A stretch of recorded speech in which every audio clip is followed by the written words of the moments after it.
Hello guys, এই মুহূৰ্তে একটা big breaking news লিখিছোঁ। তো বিগ ব্ৰেকিং নিউজটো হৈছে যে জিটি পিজিটিৰ ৰিজাল্ট সন্দৰ্ভত আপোনালোকে গম পাইছে জিটি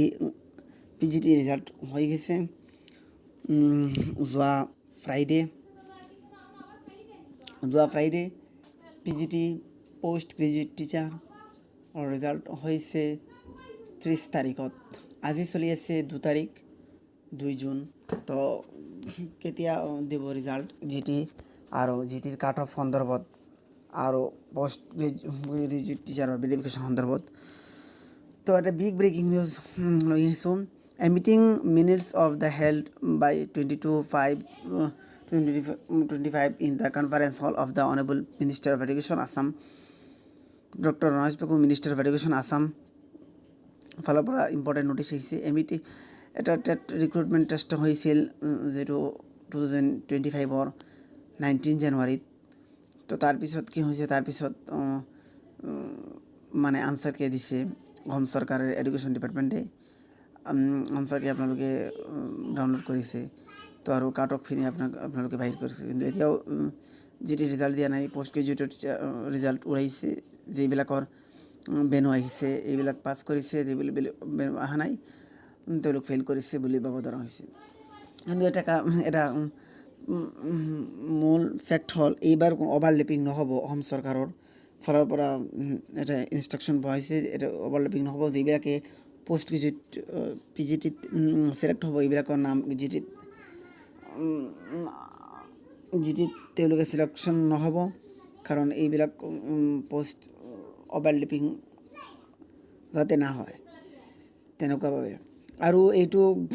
আপোনালোকে গম পাইছে যে পোষ্ট গ্ৰেজুৱেট পিজিটিৰ এইটো যিটো বেনো দিছে আৰু ডেট দিছে যে কেতিয়াৰ পৰা ভেৰিফিকেশ্যন হ'ব। অৰ্থাৎ আপোনালোকৰ মাৰ্কশ্বিটখিনি ডাউনলোড কৰি ৰাখিব আৰু আপোনালোকৰ সকলো একাডেমিক কেৰিয়াৰ চাৰ্টিফিকেট HSLCৰ পৰা master degree, HSLC HS higher secondary degree আৰু মাষ্টাৰ ডিগ্ৰী আৰু প্ৰফেশ্যনেল কোৱালিফিকেশ্যন BEd কিংবা টেট পাছ চাৰ্টিফিকেট যদি থাকে, এক্সপিৰিয়েঞ্চ চাৰ্টিফিকেট থাকে, তাৰ লগতে কাষ্ট চাৰ্টিফিকেট, NCC স্পৰ্টছ কিংবা কালচাৰেল এক্টিভিটিছ থাকে, সকলোবিলাক আপোনালোকে নিব। আৰু জিটি সন্দৰ্ভত যিটো এবাৰ কাট অফ হৈছে, আপোনালোকে গম পাইছে কাট অফ বহুত কোনো ছাবজেক্টৰ কাট অফ বহুত হাইষ্ট হৈছে আৰু কোনো ছাবজেক্টত কাট অফ বহুত কমিছে। তো এনেকুৱা সন্দৰ্ভত মই এটা ভিডিঅ' লৈ আহিছোঁ। আপোনালোকে গম পাইছে যিহেতু এইবাৰ ছাবজেক্ট যোৱাবাৰ হৈছিল 60% পাছ মাৰ্কছ আছিল জেনেৰেলৰ বাবে, আনৰিজাৰ্ভৰ বাবে, আৰু 55 আছিল ৰিজাৰ্ভৰ বাবে, SC ST OBC MOBC আৰু PWDৰ বাবে। কিন্তু এইবাৰ অসম চৰকাৰে এটা নতুন নিয়ম বান্ধিছে। এইবাৰ ছাবজেক্ট ৱাইজ এক্সাম দিছে আৰু আৰু এক্সামটোৰ প্ৰশ্নপত্ৰ কুৱেশ্যন ছিল ছেইম। সকলো বিভাগৰ সকলো ছাবজেক্টৰ সকলো ডিপাৰ্টমেণ্টৰ এক্সামৰ প্ৰশ্নপত্ৰ ছিল ছেইম। আৰু ছাবজেক্ট ৱাইজ এইবাৰ নিছে যে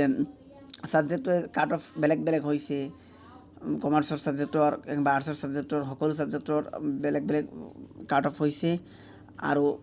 3 কেটাগৰীত হৈছে। এছামিজৰ বাবে হৈছে, বেংগলীৰ বাবে হৈছে, হিন্দীৰ বাবে হৈছে, বড়োৰ বাবে হৈছে। সকলো ছাবজেক্টৰ মানে তাৰ ৰিজিয়নেল লেংগুৱেজ, তাৰ মাদাৰ টাংৰ ওপৰত ভিত্তি কৰি এপ্লাই কৰিছে। যিহেতু কোনোবা মাদাৰ টাং হৈছে বেংগলী, কোনোবা মাদাৰ টাং এছামিজ, কোনোবা মাদাৰ টাং হিন্দী, কোনোবা মাদাৰ টাং বড়ো। তো ছাবজেক্ট ৱাইজ আৰু মিডিয়াম ৱাইজ তাৰ কাট অফ হৈছে বেলেগ বেলেগ। আৰু কেটাগৰী ৱাইজ প্ৰথমে কেটাগৰী ৱাইজ ছাবজেক্ট ৰিজাল্ট হৈছে বহুত সুন্দৰভাৱে। যে কেটাগৰী ৱাইজ ৰিজাল্ট হৈছে unreserved SC ST STP ST hills OBC MOBC PWD এনেকুৱা ভিত্তিত হৈছে কাট অফ বেলেগ বেলেগ। আৰু তাৰ ওপৰতো মিডিয়াম ৱাইজ এছামিজ মিডিয়ামৰ এটা বেলেগ কাট অফ হৈছে। যিবিলাকে পাছ কৰিছে এছামিজৰ ওপৰত, অৰ্থাৎ মাদাৰ টাং এছামিজ ছিল বা কিংবা এছামিজ মিডিয়ামত চাকৰি কৰিব এছামিজ মিডিয়াম স্কুলত,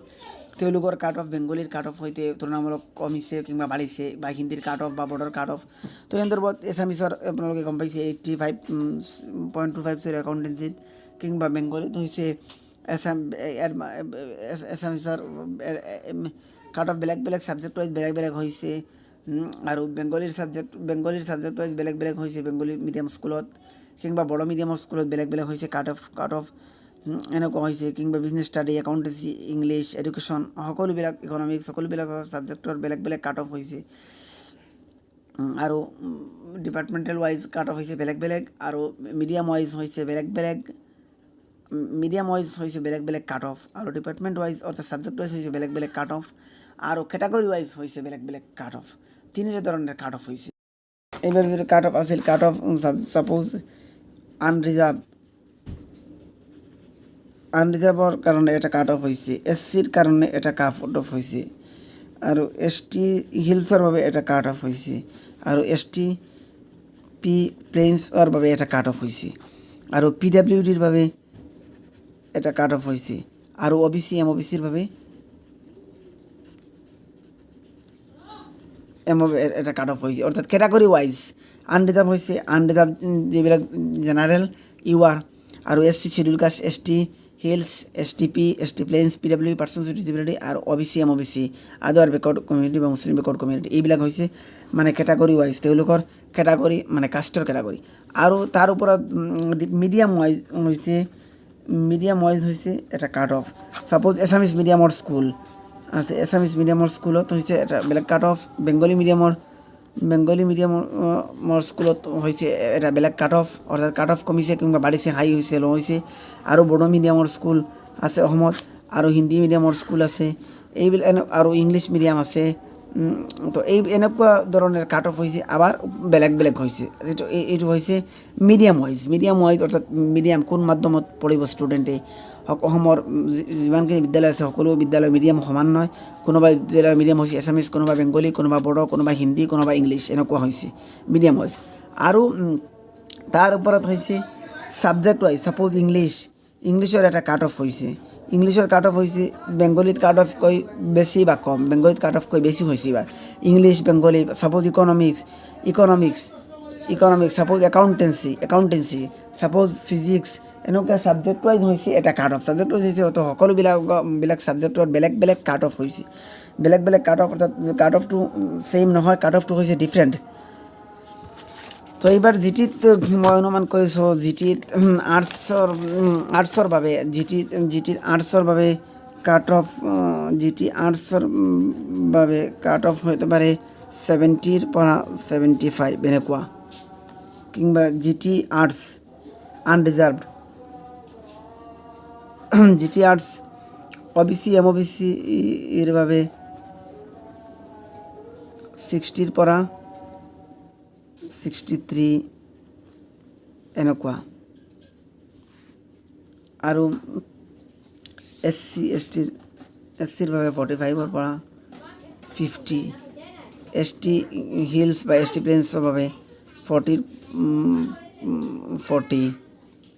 আৰু পিডব্লিউডিৰ ভাবে 45 পৰা 50 এনেকুৱা জিটি আর্টস এটা হচ্ছে গ্রাজুয়েট টিচার আর্টস আর গ্রাজুয়েট টিচার সায়েন্সর জিটি তো জিটির সাবজেক্ট সমান নহয় বিভাগ আলাদা জিটি আর্টস জিটি সায়েন্সর ভাবে আনরিজার্ভড এনেকুৱা হ'ব আনৰিজাৰ্ভড হ'ব 80 পৰা 90 হতে পাৰে ওবিসি 70 পৰা 75 আৰু এসসি 60 পৰা 65 এসটি 50 পৰা 55 পিডব্লিউডি 40 পৰা 45 এনেকুৱা জিটি আৰ্টস জিটি সায়েন্স আৰু জিটি ম্যাথছৰ বাবে হাইয়েষ্ট কাট অফ নহ'ব পাৰে জিটি ম্যাথছৰ বাবে 70 পৰা 80 জিটি ম্যাথছ এইবাৰ এটা নতুন পোষ্ট দিছে অসম চৰকাৰে জিটি ম্যাথছ আগতে জিটি ম্যাথছ নাছিল আগতে আছিল জিটি আৰ্টছ আৰু GT science graduate teacher arts আৰু graduate teacher science GT maths আৰু হিন্দী টিচাৰ হিন্দী পোষ্ট বহুতখিনি আছে হিন্দী টিচাৰৰ বাবে 60 পৰা 65 আৰু সংস্কৃত টিচাৰৰ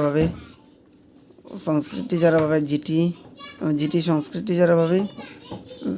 55 পৰা 60 এনেকুৱা হ'ব পাৰে cut off GT Hindi teacher হ'ব জিটি সংস্কৃত টিচাৰ হ'ব জিটি ম্যাথছ টিচাৰ হ'ব জিটি সায়েন্স টিচাৰ হ'ব আৰু জিটি আৰ্টছ টিচাৰ হ'ব এনেকুৱা ধৰণৰ বেলেগ বেলেগ হ'ব কিন্তু এইবাৰ মানে ছাবজেক্ট ৱাইজ নহ'ব সাপোজ ইংলিছ ইকনমিক্স এইবিলাক হয় সাধাৰণতে পিজিটি টিচাৰৰ ক্ষেত্ৰে পোস্ট গ্ৰেজুৱেট টিচাৰৰ ক্ষেত্ৰে যেবিলাকে এইচএছত হায়াৰ ছেকেণ্ডাৰীত ক্লাছ ল'ব কিন্তু যিটো আৰ্টছৰ ক্ষেত্ৰে আনৰিজাৰ্ভ OBC MOBC এনেকুৱা হ'ব আৰু তাৰ ভিতৰত GT আৰ্টছৰ ভিতৰত সোমাব কোন ছাবজেক্ট বেংগলী সোমাব বেংগলী এছামিজ এই বিলাক অৰ্থাৎ মাদাৰ টাংবিলাক সোমাব বেংগলী এছামিজ বড়ো বেংগলী এছামিজ সোমাব বড়ো সোমাব এইবিলাক সোমাব মাদাৰ টাং ইংলিছ সোমাব ছ'চিয়েল চায়েন্স সোমাব এনেকুৱা হ'ব বা ইলেক্ট্ৰিক ছাবজেক্ট কোনোবা সোমাব আৰু GT ছায়েন্সৰ বাবে GT ছায়েন্সৰ যিবিলাকে পষ্ট পাব ছায়েন্স পঢ়াব ছায়েন্সৰ ভিতৰত সকলোবিলাক ছাবজেক্ট আছে ফিজিক্স কেমেষ্ট্ৰি মেথমেটিক্স হ'ব আৰু মেথছৰ বেলেগ ছাবজেক্ট হ'ব মেথছৰ বাবে যিবিলাকে মেথছ হ'ব অনলি মেথছ পঢ়াব আৰু GT ছায়েন্সৰ বাবে যিবিলাকে হ'ব ৰিক্ৰুটমেণ্ট এইবিলাকে সকলো ছাবজেক্ট পঢ়াব লাগিব মেথছ ফিজিক্স কেমেষ্ট্ৰি বায়'লজি কাৰণ এইটো ছাবজেক্ট সকলো ছাবজেক্ট ছায়েন্সত ইনক্লুড আছে ক্লাছ 10ত আৰু কমাৰ্চৰ কোনো পোষ্ট নিদিছে অসম চৰকাৰে গ্ৰেজুৱেট টিচাৰ পোষ্টৰ বাবে আৰু GT মেথ GT হিন্দী টিচাৰৰ বাবে হ'ব হিন্দী ইলেক্টিভ ছাবজেক্ট হিন্দী টিচাৰৰ বাবে ৰিক্ৰুটমেণ্ট হ'ব আৰু GT সংস্কৃত টিচাৰৰ বাবে হ'ব তো এনেকুৱা কাট অফ বেলেগ বেলেগ হ'ব তো ৰিজাল্টটো মই আশা কৰিছোঁ অহা 5-6 তাৰিখৰ ভিতৰত হোৱাৰ একটা সম্ভাৱনা আছে পিছত ভেৰিফিকেশ্যন হ'ব তাৰপিছত ভেৰিফিকেশ্যনৰ পিছত ফাইনেল লিষ্ট ওলাব তো মই আশা কৰিছোঁ যাতে সকলোবিলাকে পাছ কৰে মই যাতে পাছ কৰি GT আৰ্টছত ময়ো কেণ্ডিডেট GT আৰ্টছৰ বাবে তো সকলোবিলাক যাতে পাছ কৰে মই আশা কৰিছোঁ আৰু বেষ্ট অফ লাক এক্সামৰ ৰিজাল্টৰ বাবে অহা এক্সামৰ ৰিজাল্ট যাতে সকলোবিলাকে পাছ কৰি মই পাছ কৰি আৰু সকলো জীৱন যাতে সাৰ্থক হয় সফল হয় সকলো যাতে এচিভমেণ্ট পায় সকলো যাতে ছাকচেছ পায় এক্সামৰ ফলাফলত মই আশা কৰিছোঁ thank you all of U